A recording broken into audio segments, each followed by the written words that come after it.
15-16 июнь көннәрендә Габдулла Кариев театры Идел буе Булгарында ислам динен кабул итүнең 1100 еллыгына багышланган Юсуф спектакле премьерасын тәкъдим итә.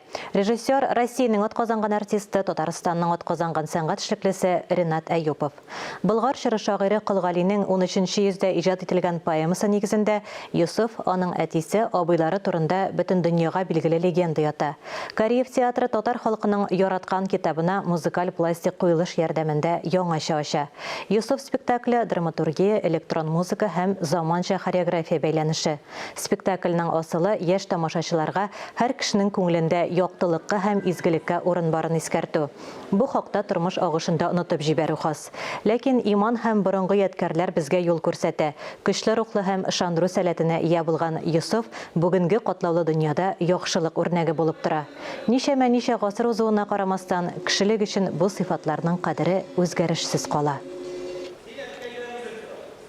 Юсуф спектакленә дәүләт зур матди ярдәм итте. Яшьләр өчен без күбрәк пластик хореография аркылы бик катламлы әсәрне яшьләргә тапшырырга тырыштык. Чөнки виртуаль күренешләр дип әйтәбез, ул тән хәрәкәте, күңел хәрәкәте.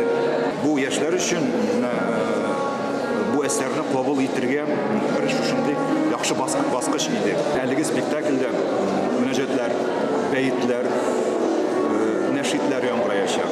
Ягъни менә шушындый без баланс алдык. Яшьләр өчен шушындый электрон музыка һәм алар